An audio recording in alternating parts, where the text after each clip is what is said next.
Alright guys, so I thought I want to make a quick video on a step-by-step of actually how to do large damage, because the scored attack is definitely an event that you want to be able to do a large amount of damage within a single hit, and obviously in a combination of your support attack. Obviously, they don't only count one, they count everything in that singular attack. So that's why we are going to do like a run through of how that actually works. So this applies to not only the score attacks, it applies to like Eternal Roll, which I feel like is definitely much more difficult than this event.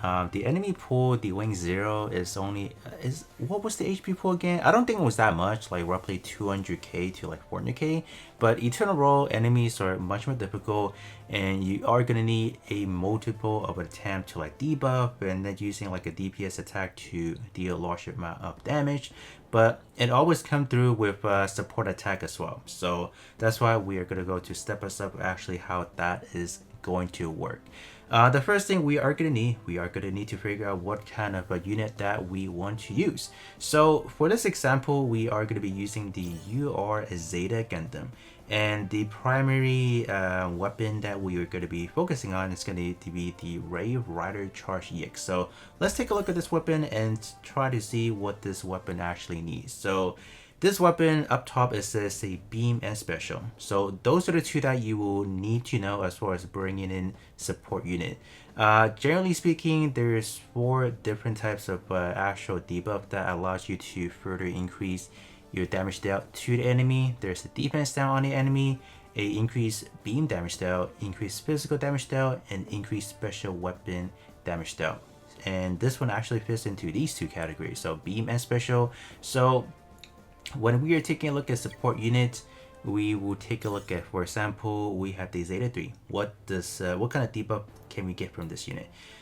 We have 2 right here, so that's actually pretty nice. We have a defense down by 30%, a special weapon up by 25%. So this one actually will fit into 2 out of 3 of what the Zeta will need. The other one we need is actually a beam. What about New Gundam? New Gundam provides a defense down and a special weapon taking up by 30%, so that's good. And you guys are wondering, whoa, where's the beam damage gonna be coming from? It's gonna be my first squad right here. So this is kind of how you can leverage through it between different squads, because you can pack like as many support as you can possibly, but keep that in mind, at a given time on attack, you can only use 3 support attack per. So that's the limit, but you can always rotate in between them. So there's no limitation on, let's say if A unit attacks, you use 3 support, and B unit attacks, you can rotate in a different sets of support unit as well. So you can literally make 10 unit out of a support unit, and they can go crazy if that's what you want. For Wing Zero has what we need. We have the damage taken from beam weapon up by 30%, so this is what we need, so that's good. Same thing for Gundam Aqueous, we have the same thing as well, physical and beam. So we pretty much have everything covered, since we already have 3 types of debuffing. So what else can we actually do to increase our attack? Well, here's a kind of like a fusion that you can do. You can bring a DPS attacking type unit, which is going to be the 4 Armor Double Zeta, and bring in a support palette. In this situation, because normally speaking, a DPS unit this is able to generate, just fat damage right out the bat already. And if you tag it along with a support palette, not only are you able to deal massive damage, you can support attack as well. So that is the benefit when you have the required debuff already and you still need, or you still want, additional support attack. That's why you will bring in the traditional support unit, support pilots, and the kind of like the informal attack units, and then a support pilot as a pairing. So I think this is kind of like the gist of like what you need to do. The other thing I will just quickly mention is going to be the basic stat of these right here. So to the other anomaly is the weapon level, right? The higher level you guys are at, the higher damage you guys are going to be doing. That's pretty self-explanatory, obviously. So make sure whatever weapon you're using is level 5 if need be. If you guys are able to get to that, that's good. And the last thing is going to be the modification. If you guys do have the gold embroidery of these over here, these are like the highest right now. Increase up to 10% when you have it for the UC series. So this is pretty much the setting, like even before hopping in, like the pre-hopping in, what you need to do, setting up the board, and I think we have everything. So I'm gonna hop in, and then I am gonna show you guys a raw damage stat of what Zeta can do before debuffing and what it will be after, so you guys can see the impact of all these support attack and the debuffing. Right, everything situated, we have these support attacks right there, and then we have Zeta. So Zeta right now, we are looking at, before any debuffing, we're looking at 273. That's kind of like the max damage that we can do right now. So if we were to attack, this is what we're getting with this super critical activated as well. So when we are deploying these debuffs over here, when we actually apply them, there's actually a few ways to actually go about it. In Eternal Row, sometimes you don't have the luxury of like pre-attacking enemies or debuffers, then you attack. Sometimes you just have to literally stand by within the given range. So you want to make sure that the attacks are within the range. So if you're talking about in the likes of Eternal Row where you cannot attack them, because you know when you attack them you die, you literally just have to stand by your support unit given within the vicinity where you can attack the unit. It's not that you don't want to place a unit where it's you can cover this, your attacking unit. You're going to make sure your support unit can cover or within the vicinity of where the enemies are. So I'm going to put 4 Armor Double Zeta right here, and then we're just going to stand by. Not going to do anything. I mean, this unit you don't even need to do anything because this one is a DPS unit to begin with, so there's no debuffs involved. So now what we can do, we can bring in these guys as well. So I'm just going to assume the situation we cannot debuff to begin with, right? So I want to see how that's going to contribute to our overall score. And this right here, we have the defense now. So this one, I do have to give it the extra range. So we have that. It's gonna suck because you can't actually give it a second attempt on this actually. So that's going to blow, right? So let's stand by on that. So in this given situation, we cannot use this guy. You know why? Because since we're not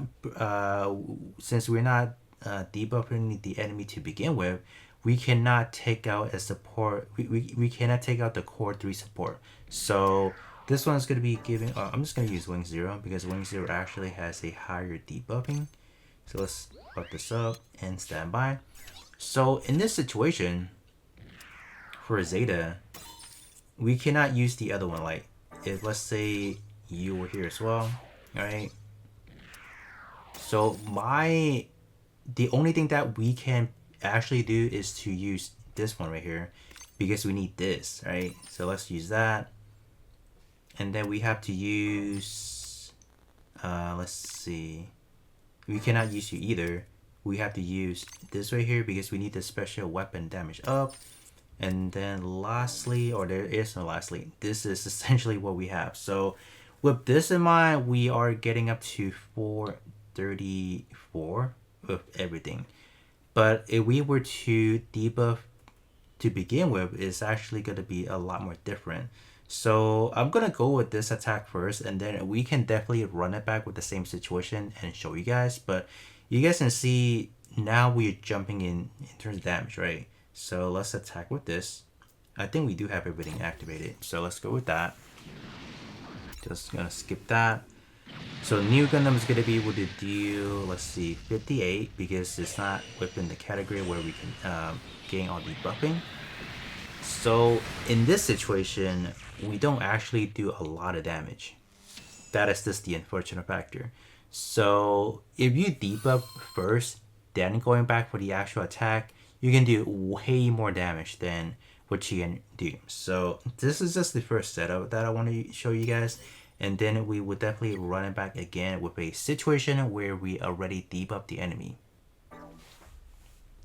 Alright, so I got everything set up again, and then this time around, this is where we are going to preemptively debuff first. So let's try out the special weapon first real quick. So we are not doing any additional support for now. We'll just jam this in. Okay, let's see what we can do. So right out the bat, chip 50k right there. So bam. So this right there does not count. It has to be a final blow that kills Wing Zero.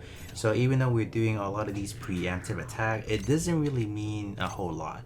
Up next we have the defense now, which we're not using any support either. So let's go with that. Bam. Casual 47k. And then lastly we have full armor. So full armor does not need to do anything for now. Simply for that unit specifically, since it is a attack support unit, we don't need to do anything. Up next, we gotta apply the beam debuff from Wing Zero. And let's jack this up and turn off all of these. So you guys can see at one time you can do up to 3 support attacks. So that is the maximum you can do, and bam. So the only thing we probably will not apply is going to be the physical. There's virtually no need for that, and I mean, when I say no need for that, I cannot even connect to it. So this one would be good for this unit right here, because for this unit specifically, the physical, oh no, it's just the special, never mind. But I was thinking if that was the physical, that would have been great. So for Aqueous, we will just stand by within the range. So keep that in mind, every one of them are in range. So that is how it will work. And then I gotta take, alright, so Epion, can Epion take you out first? I wanna finish the event as well, right?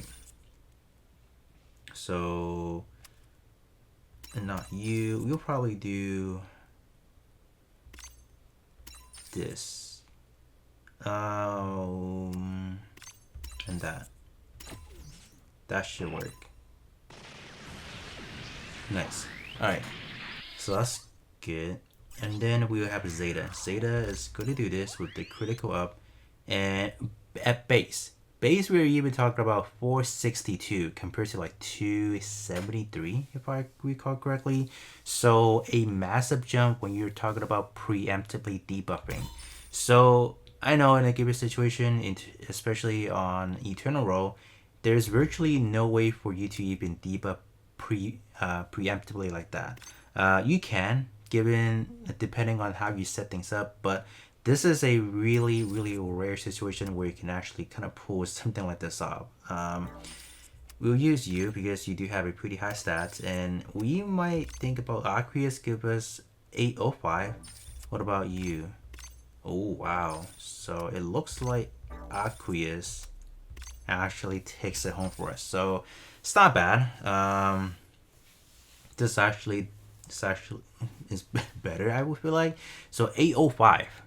All right, and we will take a look at the raw damage after we exit out of here, just for a last thing.